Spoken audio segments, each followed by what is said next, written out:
My sister was arrested at my wedding, and I wasn't surprised, because I was the one who arranged it. Anyone looking at this story would assume I'm the victim, and technically they wouldn't be wrong. She spent 6 months forging my identity, fabricating massive debts in my name, constructing a complete affair from beginning to end, then stuffing all of it into a white silk gift box, a box she planned to open in front of 200 people, right in the middle of my wedding reception, to destroy my marriage in the very first hour of my new life. She wanted to watch my husband's face change. She wanted to watch me collapse in front of everyone I loved. She had imagined that moment so many times she could probably describe every detail, the look in my husband's eyes, the trembling in my voice, the exact second I shattered on the reception floor in my wedding dress. She had prepared for everything. Except one thing I already knew. My name is Nadia. I'm 29 years old. I live in Austin, Texas, and before I tell you how a white silk box became the instrument of my sister's own destruction, I need to tell you something important. I used to love Serena more than anyone on earth. This story didn't start with hatred. It started with a little girl who worshipped the ground her big sister walked on and spent 20 years getting nothing back but crumbs, and being told to be grateful for those, too. To understand what happened at that reception, you have to understand where I came from. Because you cannot understand the box without understanding Serena.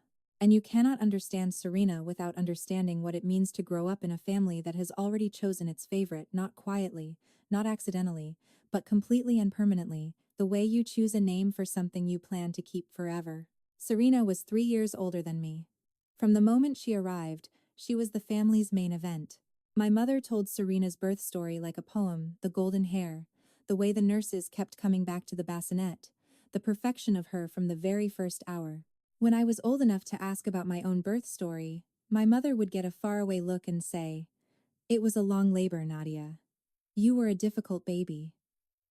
Not beautiful. Not joyful. Just difficult." That was the story she told about me. That was the word she chose. I didn't understand what that framing meant when I was small.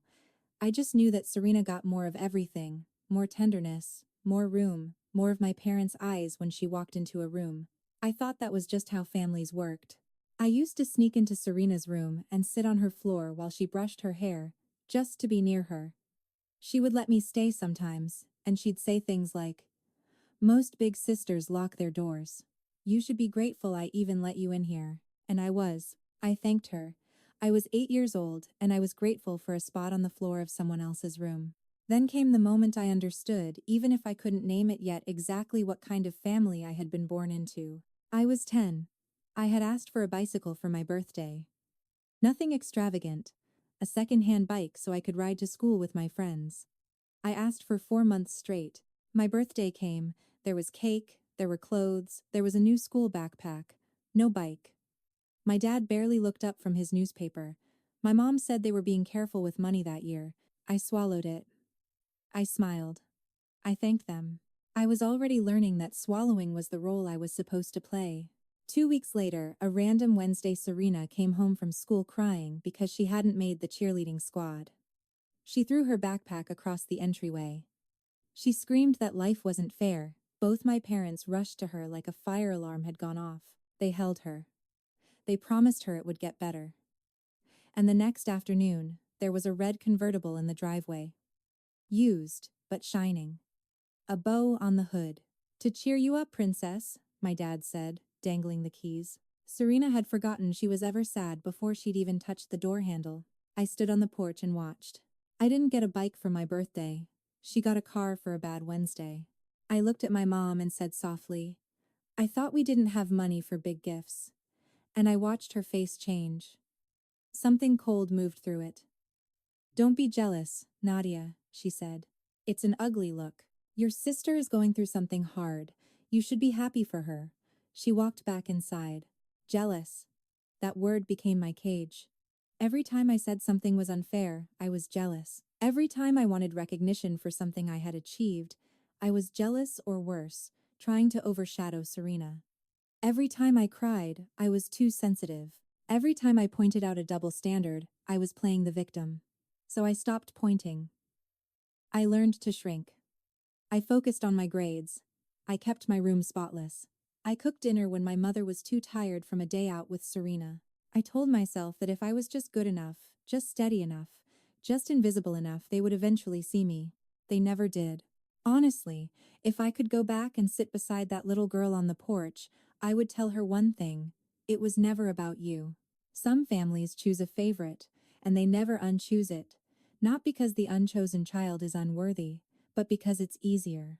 You were handed a role, the quiet one, the reliable one, the one who doesn't make a fuss, and everyone around you needed you to keep playing it so they didn't have to examine themselves. That isn't love. That is convenience dressed up as family. By my mid-20s, I had mostly made peace with the distance. I moved out. I got a job as an art director at a branding studio in South Austin. I had my own apartment, my own savings account I had built from nothing, my own small and quiet life that belonged entirely to me. I still went to Sunday dinners. I still sat at the table listening to Serena talk about her modeling work, her drama, her string of boyfriends who never quite deserved her. I nodded. I stayed invisible. I thought that was simply the shape of my life. And then I met Marcus. It was a Tuesday afternoon at a coffee shop near my office. I dropped my keys and they slid all the way across the floor, and when I looked up, there was a man crouching down to pick them up. He was large, broad shoulders, the kind of stillness that comes from years of training, and he handed my keys back with both hands, which was oddly formal and quietly kind. Army Ranger. We started talking. He was direct without being aggressive, honest without being cruel. On our third date, he looked at me across the table and said, "You're grounded." I've been looking for grounded. My work is chaos. I need someone who doesn't need chaos to feel alive. I started crying right there in the middle of the restaurant, because not once in my life had anyone described me as something they were specifically looking for. I had always been the tolerated one, the one who was just there. And here was this man telling me that the very things my family treated as flaws were exactly what he had been searching for. I fell in love with him fast. He fell for me. And then I made the mistake of bringing him home. Part of me, that stubborn, hopeful part that had never quite stopped wanting to be seen, wanted to show my parents that someone had chosen me. I should have known better. The moment Serena looked up from the couch and saw Marcus, I watched something shift in her face. She was on her feet and across the room before I could say a word. She stepped directly in front of me, extended her hand, and said, "I'm Serena. The older one. The fun one." Marcus shook her hand briefly, and then stepped around her to stand beside me. He put his hand on my lower back. She blinked. She wasn't used to men stepping back toward me. The dinner was painful in ways I recognized too well. My mother spent the evening interviewing Marcus like she was auditioning him for a different daughter. Serena leaned forward at every opportunity, voice dropping to that practiced, husky register. At one point she said, very sweetly, that I was delicate, easily overwhelmed, that Marcus would really need someone capable of holding it together for a man in his position. "I just worry about her," she said, looking at Marcus with wide, concerned eyes. Marcus put down his fork. "Nadia is one of the steadiest people I've ever known," he said quietly. "She doesn't need to be loud to be strong." The table went silent. Serena's eyes went flat. That was the moment everything changed. Before, I had simply been invisible to her, annoying at most, irrelevant at best. But now I had something she had decided she deserved. And Serena had never learned how to lose. The attack started small. Careful. She started showing up at our house unannounced. Marcus and I had rented a place in Bolden Creek while we saved for something permanent. One afternoon I came home to find her car in the driveway. I walked inside to find her in my kitchen, wearing one of Marcus's old training shirts tied at the waist to show her figure, stirring something on my stove. She looked up, bright and easy. "You look exhausted, by the way," she said. "You should take better care of yourself. Men like Marcus have needs. They need someone who keeps up." She reached over and pushed a strand of hair from my face with one long fingernail. I felt sick, like an intruder in my own home. Marcus walked in minutes later. He read the scene in half a second. He walked straight to me, touched my shoulder, and then said, without raising his voice or looking at Serena twice, "Take off her shirt. Change. Leave the key on the counter. Go home." She tried to argue. He didn't engage. When the door finally closed, I sat on a kitchen stool and shook. "She's trying to get into your head," Marcus said, standing behind me. Don't let her set up furniture in there. But she got in anyway. Through the late-night messages, I would be lying in bed half asleep and my phone would buzz. Serena. Army guys cheat, Nadia. Everyone knows. It's practically a tradition. Buzz. I saw him talking to someone at the farmer's market. Just thought you should know. Buzz. He's going to get bored eventually. Your water. He needs fire. I never showed Marcus. I was ashamed. I was scared she had found the exact shape of my deepest fear and pressed it like a bruise that maybe I wasn't enough, that I was temporary, that a man like him would eventually notice who was standing next to him and wonder why. That was the poison she planted. And she watered it with my own insecurities, precisely and deliberately, the way you tend something you intend to harvest. 2 weeks before the wedding, at a family dinner, it finally broke open. I hadn't chosen Serena as my maid of honor. I had chosen my college friend Priya, who loved me without calculations. When Serena realized, she dropped her fork on the china deliberately, loudly. Tears appeared in her eyes within 3 seconds. I knew those tears. I'm your sister, she said, voice shaking. I have been picturing your wedding since we were little girls. How could you do this to me? Because you've been cruel to me, I said, quietly, steadily. I want one peaceful day. Cruel? She stood. After everything I've done for you, what exactly have you done for her? Marcus asked. He didn't look up from his plate. He was still eating. Just asked the question into the room like it was perfectly reasonable. My mother rushed to Serena. Held her. Looked at me with that specific, worn-in disappointment. Apologize to your sister. I won't, I said. The words surprised even me. It's my wedding. I get to choose who stands beside me. My father got loud. My mother listed every way I was breaking the family apart. And through all of it, I watched Serena cry against my mother's shoulder, and she was looking directly at me. And she was smiling. That thin, cold, precise smile that existed only for me. She pulled away from our mother, wiped dry cheeks. Fine, she said, generous and wounded for the room. I don't need to be in the wedding. I'll just be a supportive guest. I'll bring a gift. She walked over and leaned close to my ear. A special gift, she whispered. Since I can't stand beside you, I'll make sure I leave a mark on your day anyway. Don't worry, Nadia. You won't forget it. She pulled back and smiled brightly for everyone else. I love you, sis. I just want you to be happy. My parents beamed. I felt ice move through me that had nothing to do with the temperature. 1 week before the wedding, I drove to my parents' house to pick up old photo albums for the reception slideshow. I thought the house would be empty. It wasn't. I heard Serena's voice coming from the sunroom at the back. I was going to leave. Then I heard my name. And I stopped moving entirely. Nadia is completely clueless, Serena was saying. She laughed. Cold. Pleased. She thinks everything is fine. She thinks she's about to ride off into the sunset. A pause. No, the timing is perfect. I'm handing it to her at the reception, in front of his whole unit. In front of everyone. Once Marcus opens those documents, he'll see exactly who he actually married. I pressed my back against the hallway wall. My lungs stopped working. The documents look completely real, she continued, voice dropping lower, excited by her own brilliance. Good quality forgeries.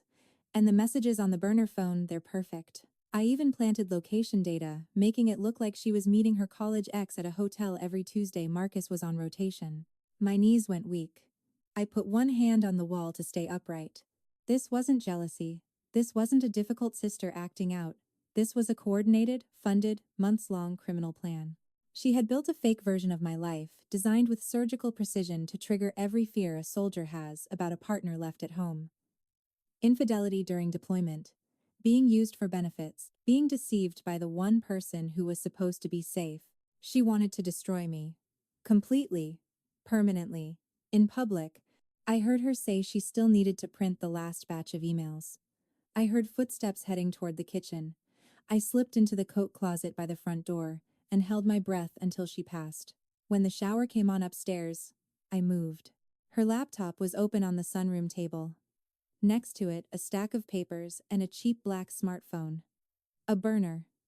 My hands shook so badly I could barely pick up the first page. A lone default notice with my full name, My old address, my forged signature. $54,000. Online gambling debt. Below it, credit card statements for luxury purchases I had never made. I opened the burner phone. Unlocked. A full message thread between Nadia and someone named Tyler, her fabricated version of my college ex-graphic and specific and designed to dismantle every ounce of trust Marcus had in me. Can't wait until he's back on rotation. I miss you.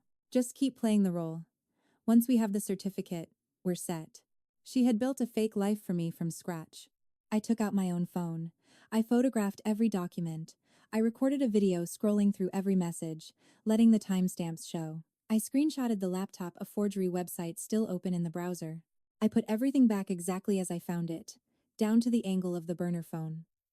I grabbed the photo albums I had come for, and I ran. 3 blocks away, in a grocery store parking lot, I stopped the car and screamed until my throat hurt. I hit the steering wheel, and then something shifted inside me.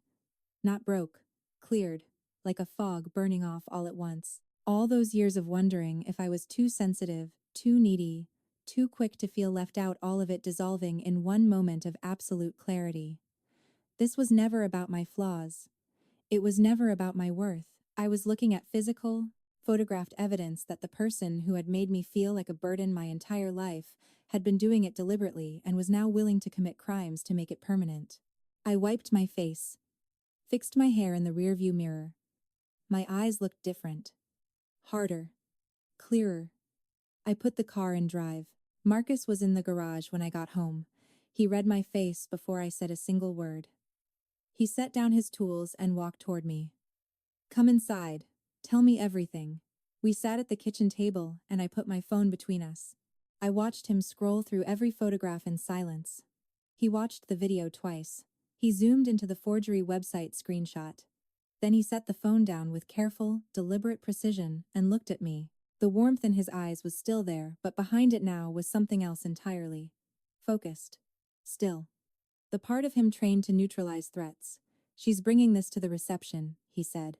Not a question. Yes. She called it a gift. He stood. Walked to the window.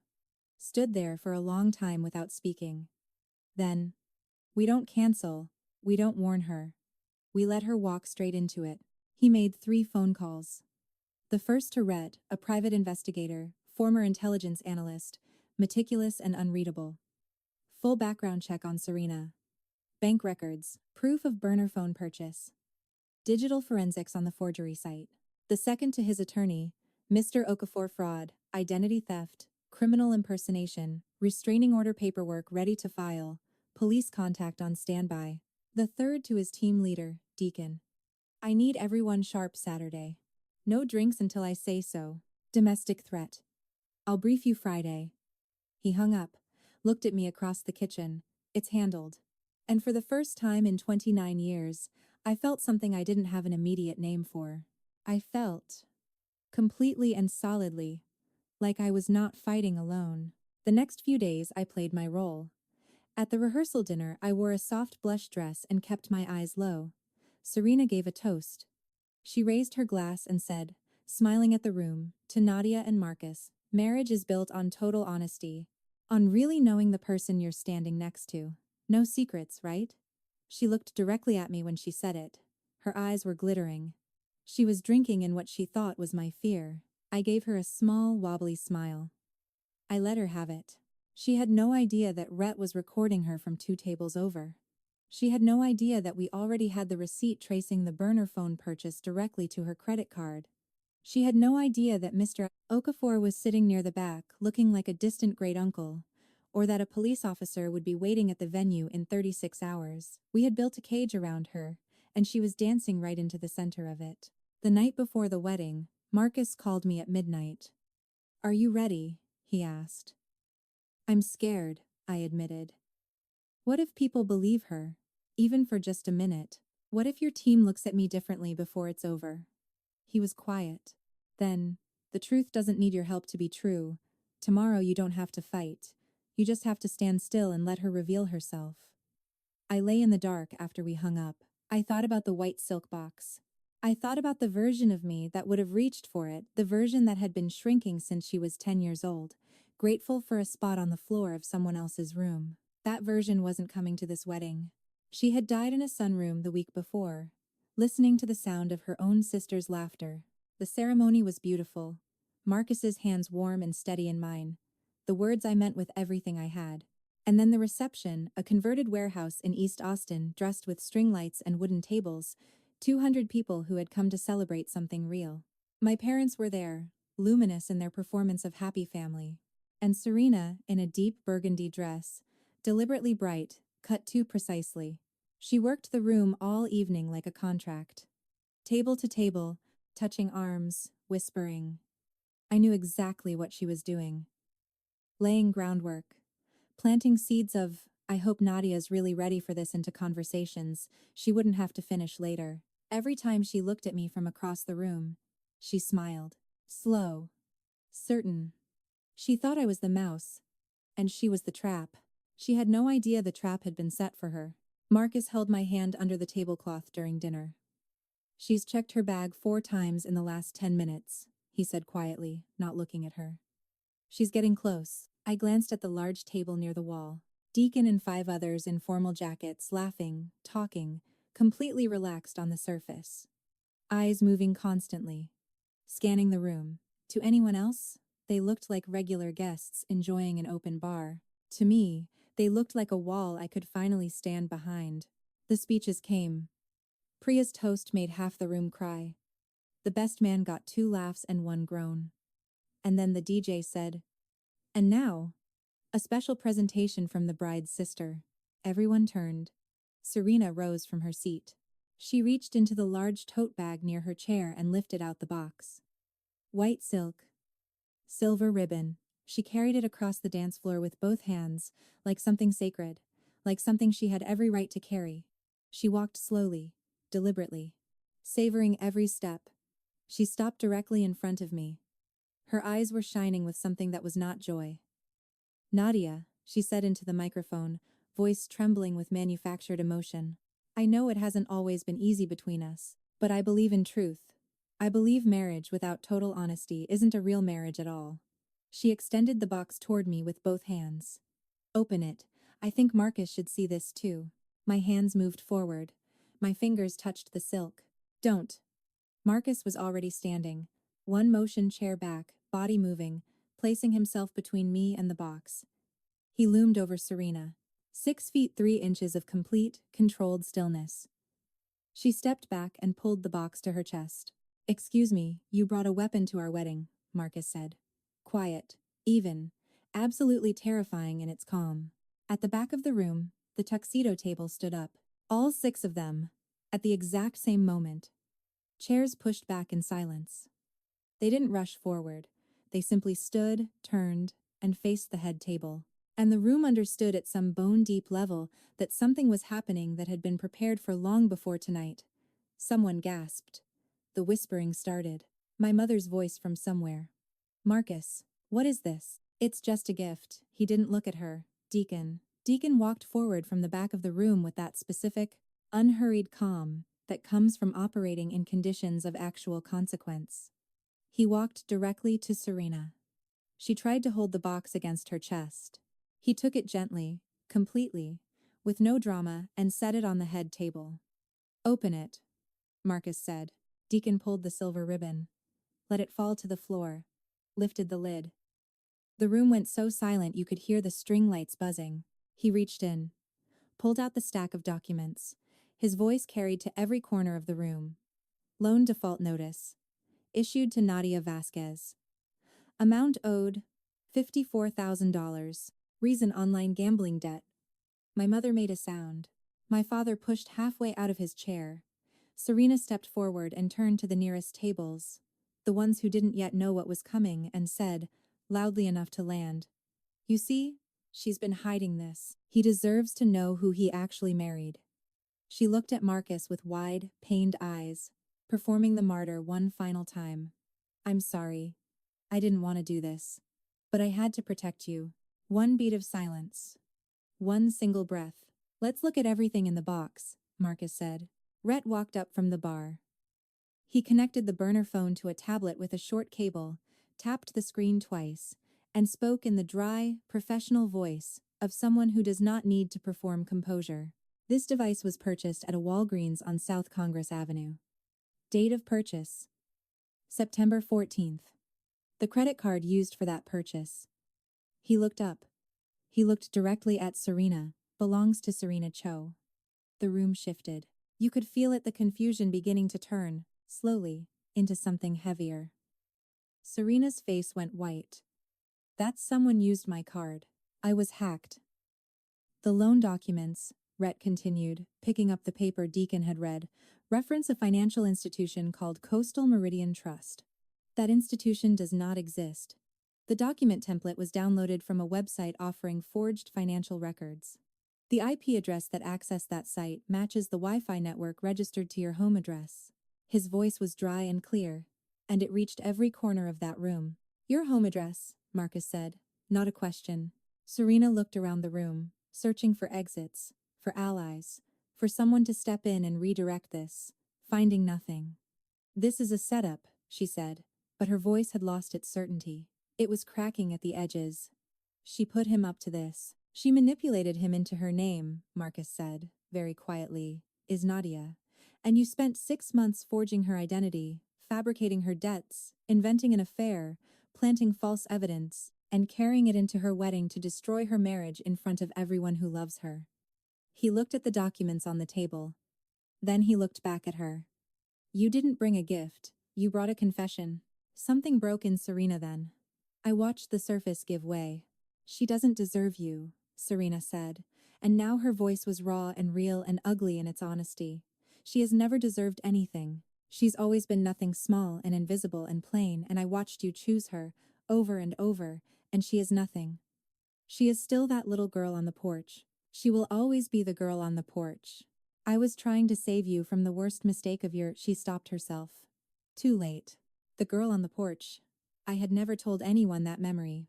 It lived only inside me, the 10-year-old standing outside, watching a red convertible arrive for someone else's bad Wednesday, being told her wanting was ugly. And Serena had just revealed, in front of 200 witnesses, that she had always known exactly what she was doing to me. Not accidentally, not thoughtlessly, she knew. She chose it, every single time. I stood up. My legs were completely solid beneath me. I took the microphone from its stand. The room looked at me, every face, waiting to see if I would break. I didn't break. I held the microphone, and I let the silence sit for one full breath, and then I said, quietly, because quiet was enough. She thought I was still 10 years old. She thought I was still standing on the porch, watching her get everything, telling myself to be grateful. I'm not that girl anymore. I paused. You are not what your family told you that you were. You are not the role you were given. And the people who only loved you conditionally were never going to love you unconditionally just because you waited long enough. I set the microphone down. Mr. Okafor stepped forward. Behind him, the officer who had been waiting near the service entrance. When Serena saw the badge, she went very still. Then she started screaming, real panic. Nothing manufactured about it. You can't, it was just paper, it was supposed to be documents. You can't arrest someone for paper. Mom, Dad, do something. My parents stood at their table and did not move. My mother had her hand over her mouth. My father was staring at the forged loan notice on the tablecloth. The officer took Serena's arm. She screamed my name as he walked her toward the double doors. Threats, pleas, insults, all tangled together and bouncing off the walls. The doors opened. The doors closed. The screaming stopped. Silence. Real silence. The kind that has weight. If you have ever sat at a family table and felt like the background noise, like the person everyone tolerates but no one actually sees, I need you to hear this. I see you. If you have ever been told that wanting fairness makes you jealous, or that asking for basic dignity makes you dramatic, hear me when I say this. You were not wrong. You were not too much. The people who said those things needed you small. They needed you to accept the leftovers, so they didn't have to examine why they were giving you leftovers. The moment you stopped accepting it, the moment you began building something real, you became a threat to the story they had been telling about themselves. And that is not your problem to fix. Later, much later, after the room had slowly returned to warmth, after guests had come to me one by one with hugs and apologies and no questions, Marcus and I drove to our hotel in the quiet that belongs to people who have just survived something together. He held my hand across the center console. When we got to the room, I sat on the edge of the bed and let out a breath that felt like it had been building for 29 years. Marcus sat beside me and said, "Deacon told me tonight that he's never seen anyone dismantle a threat with that much dignity. You didn't scream. You didn't fight dirty. You just stood there and told the truth." I laughed. A full, real one. "I blocked them," I said. "My parents."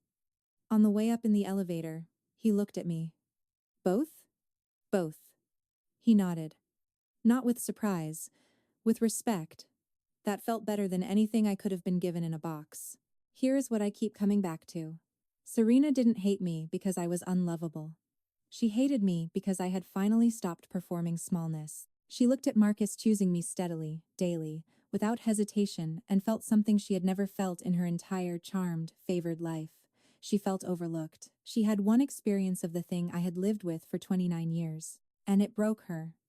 That doesn't excuse what she did. It doesn't come within miles of excusing it, but it helped me understand something I had been unable to see for most of my life. This was never about my worth. It was always, only, about her fear. The mistake most people make when they're in a family like mine is spending their energy trying to prove themselves to the people who have already decided not to see them. The energy you spend trying to earn love from someone who has decided you don't deserve it is energy stolen from the life you could be building somewhere else. I spent 29 years being perfect enough, small enough, quiet enough trying to make them look. What set me free was not becoming more visible to them. It was becoming visible to myself. I want to ask you something right now. Have you ever been in a family where one person's pain was treated like an emergency and another person's pain was treated like inconvenience? Drop a 1 in the comments if you have been the overlooked one. Drop a 2 if you've had to draw a hard line with someone who was supposed to love you. Drop a 3 if you've finally walked away from someone who was using your loyalty against you. I read every single comment. Every one. And tell me, where are you watching from right now? What time is it there? I want to know. These stories feel less lonely when I know someone is on the other side of the screen, nodding along. If this story found you tonight, please subscribe, not for the numbers. Because there are more stories coming, stories about people who were told they were too much or not enough, who waited too long and then finally stopped waiting, who chose themselves and discovered that was the only choice that ever mattered. Ring the bell so you don't miss them. Share this with someone who has been told their wanting is ugly. And know this. The version of you still waiting to be chosen by the wrong people deserves so much better. So give her better. This is a fictional story inspired by real emotional experiences, fully rewritten and reimagined in Austin, Texas to create original content. Any resemblance to real people or events is coincidental.